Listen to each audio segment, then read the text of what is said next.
20 ago. At the amphitheater, the presenter was just attacked on the stage on EMF. More breaking news tonight after author Salman Rushdie was attacked at an event in New York today.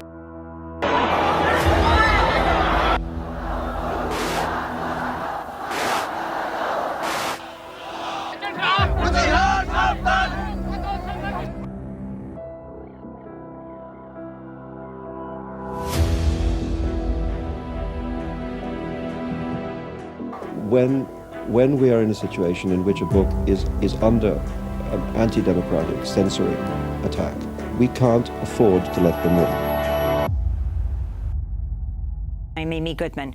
As we end the show today with the words of the acclaimed novelist Salman Rushdie, Indian-British writer, in critical condition after he survived an assassination attempt on Friday. He was knifed 10 times at least as he was about to speak at a literary event at the Chautauqua Institution. Protesters attacked the cultural centre in Islamabad. 6 people were killed in clashes with police. Translators of the novel were attacked. 1 died. The dangers he faces have been graphically illustrated by attacks on translators of his novel, this at a press conference last year, and by the murder of the Japanese translator just 4 months ago. The political climate at the time proves critical to understand the context. Despite the apparent chaos, a pattern is gradually emerging. The Ayatollah's supporters are now fully armed. The Iranian Revolution was just a decade old, and the Soviet Union was on the verge of collapse after being driven out of Afghanistan by the US-backed Mujahideen.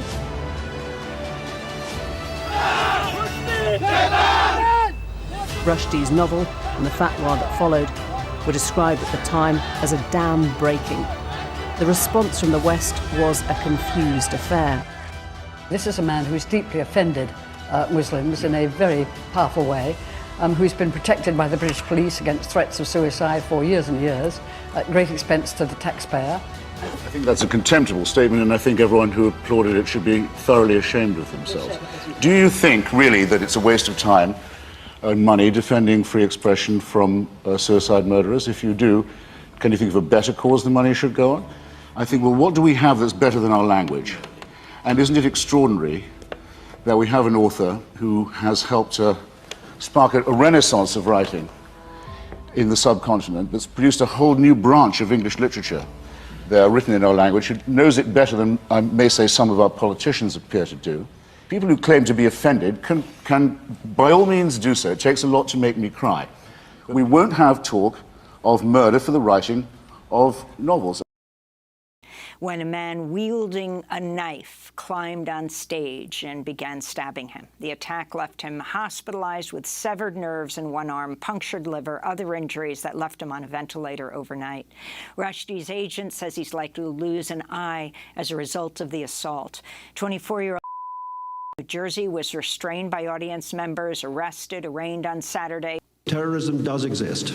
In this city of all cities, we know that.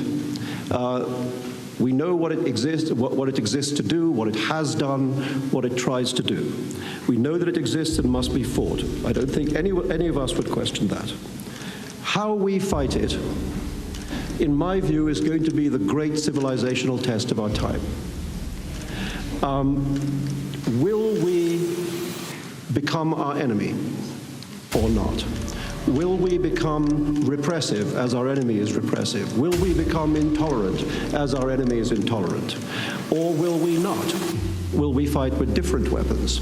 Weapons of openness and acceptance and seeking to increase the dialogue between peoples rather than decrease it. This is a big test. Will we become, you could say, the suits of armor that our fear makes us put on? Or will we not? It seems to us, in Penn, to many of us in the last months, that we are not passing this test very well at present. And that there are serious reasons to say that there is a crisis in this country of civil liberties, freedom of speech, and human rights of exactly the kind that Penn has spent over 80 years protesting about when it happens in other countries.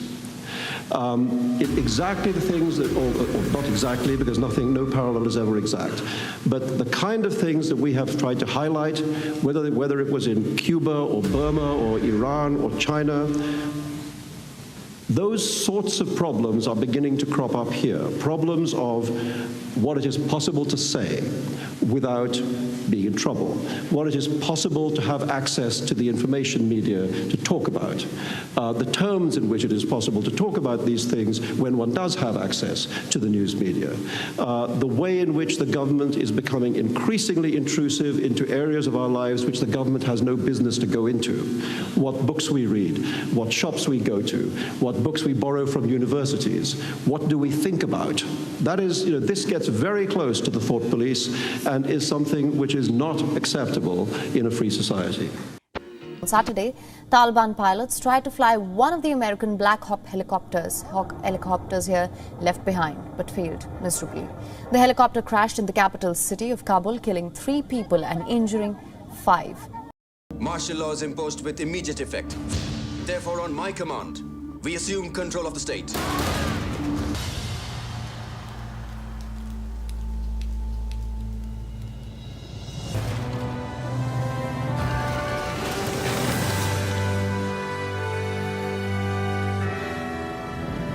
Come back to me.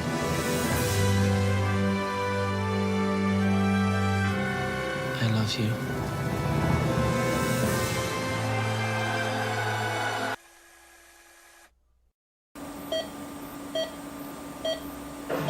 Count of 3. 1, 2, 3. One of the things about being Christopher's friend is that you disagreed with him maybe 75% of the time. But he was very enjoyable to disagree with, because first of all, he's very, very smart, and he was also very, very funny. And also he didn't mind being disagreed with. You could actually have really savage disagreements with him, and it didn't affect your friendship. I mean, certainly at the time of the Iraq War, a lot of his friends disagreed with his support for that enterprise, and some of them disagreed very passionately with his support for it, and I mean, including me. I mean, and you just had to decide. If somebody's been your friend for what was then more than 20 years, and okay, you're arguing about politics, does that mean you stop being friends? And the answer was, in my view, of course not. But it doesn't mean you suppress the disagreement. I mean, but Christopher loved disagreement. Like when he wrote his book about God, or his book against God, God is not great. When he went on book tour, instead of doing the usual book tour where he did, where you would do readings and signings for your fans, he asked the publishers to find him adversaries everywhere he went.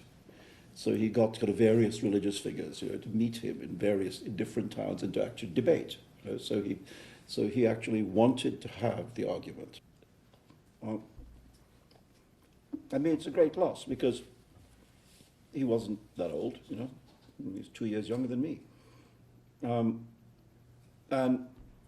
And yet I think he knew perfectly well that the way in which he lived, the amount that he smoked, the amount that he drank, certainly was a part of it. The inside. For clothes that tryst at Bold 3 detergent plus fabrics. به اطلاع مسلمانان غیور سراسر جهان میرسانم مؤلف کتاب آیات شیطانی. The Ayatollah Khomeini has ordered Muslims to kill a British author on sight. He's told them to murder Salman Rushdie and his publishers for blasphemy against Islam. I'm very sad that it should have happened. It's not true that this book is a blasphemy against Islam. I doubt very much that Khomeini or anybody else in Iran has read the book, or more than selected extracts out of context. This was the most extraordinarily reactionary challenge to the idea of free expression that had occurred in my lifetime. The theocratic head of a foreign state offers money in his own name for the suborning of murder, the offence being that of writing a work of fiction, and the purported victim, or intended victim, being someone who isn't an Iranian and lives in England. it was rather the same feeling as I later had on the 11th of September 2001, a direct confrontation between everything I love and everything I hate. Within hours of the fatwa, 6 people had died and more than 160 had been wounded in violent demonstrations against the satanic verses in Pakistan and India. And in London, Salman Rushdie, then 41, was forced into hiding. If he wasn't to be killed, then his life was obviously going to have to change in important and unpleasant ways, perhaps for good. Did it take a few days for the full implications of what it would mean for him, for that to sink in? I didn't know that he was going to have to disappear, let alone disappear for so long, into that bubble. In fact, I can remember writing him a letter and posting it, too, to his address in Islington. So I think it mustn't have been completely evident to me what a ridiculous gesture that was. He wasn't going to go home again. I can't remember when it was now precisely that we got the news that his Italian translator had been horribly attacked and his Japanese translator had actually been murdered, but it was quite soon afterwards, I seem to remember.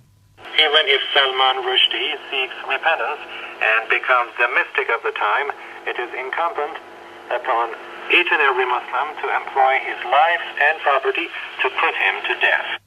Salman Rushdie was to spend the next 9 years of his life under constant police protection, moving from one secret location to another.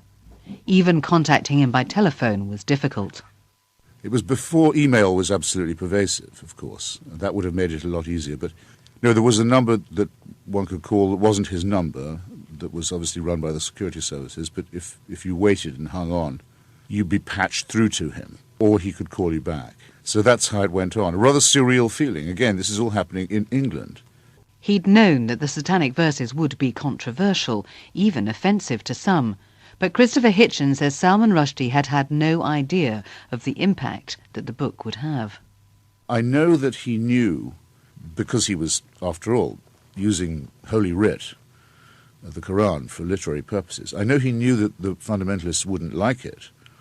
I know this because he sent the manuscript to my friend Edward Said. I was there when it arrived at Edward's house, asking his advice and wanting to be as careful as he could to make sure that he was navigating this very difficult question. But, so to that extent, those who said he knew what he was doing were, of course, perfectly right. He absolutely did know what he was doing, and good for him. But no one could have anticipated the way that the Ayatollah would just break out of all normal cycles of protest or outrage and go directly for bribery and for murder. Christopher Hitchens and other writers decided to test the death threat. So what we decided to do was to, as far as we could, declare ourselves to be co-responsible for the publication. In other words, to sort of widen the area with which the Ayatollah's people would have to deal if they really intended to destroy the book or to threaten the author. Did you ever feel any sort of sense of personal danger? He was about to come at that stage to America to do a book tour. And he'd been booked in Berkeley at a huge store called Cody's, and of course couldn't make the trip. So they asked me if I would come and read from the Satanic Verses in his stead. And I said, of course, I would do that. And it was a vast and very encouraging turnout, and of course a great deal of security. There was an FBI man at my back. I didn't know this till afterwards, but he was there all the time. Wherever I turned, he was behind me. And when it was over, and all those present had signed a letter to be delivered to Salman, a pipe bomb was found to have been left in the store, but someone fairly inept, I presume, because it didn't go off, and I don't think it had been very well assembled. Oh, you must have felt a cold chill down your back when you found that out. Well, it's like when you step into the road and someone just misses you and you feel lucky for a bit, and foolish also, and then later you think, God, that was close. Then you feel the fear you didn't quite feel at the time. During the 9 years that Salman Rushdie was in hiding, Christopher Hitchens did manage to see his friend. There was a network of friends who would keep in touch with him, play host to him. And whenever I was in London, which was relatively often, I would always arrange to meet Salman at one or other of their houses. It would be a bit of a production. You'd have to wait, but then the car would arrive, and the very discreet and very well organised, I must say, British security would hustle him inside, and then we'd have as normal an evening as we could. And then when he came to Washington to see if he could lobby President Clinton in his cause, he stayed in my house over Thanksgiving, and that must have been 93. And for a while, my house was a command post. And so Christopher Hitchens got a taste of how his friend now lived. His apartment was on the top floor of one of the few tall buildings in Washington. Surrounded by 3 hotels, it was a challenge for the security services. And so they had to not only have a detachment of people in our apartment, but also rent hotel rooms in, I think, 3 different places, including the Hilton. Could he go outside? Yes, we went for a walk together at one point, but it was very, very fraught, the whole business. One of the security people said to me, it's the most difficult thing to do, to protect someone while not drawing attention to the fact that you're doing so. In other words, don't let people guess that he's here or who it is. And frankly, I wish I'd written a more critical book. I mean, a religion that claims that is able to behave like this, religious leaders, let's say, who are able to behave like this, and then say that this is a religion which must be above any kind of whisper of criticism. I mean, that doesn't add up. It seems to me that Islamic fundamentalists could do with a little criticism right now. What is first uttered in the impotence of an overheated apartment becomes the fate of nations. Who has not dreamed this dream of being king for a day? But the Imam dreams of more than a day. Feels emanating from his fingertips the arachnid strings with which he will control the movement of history. Thank you for watching tonight, and do join us again on Monday if you can. In the meantime, from all of us here at Channel 4, to you, wherever you are, a very good night to you.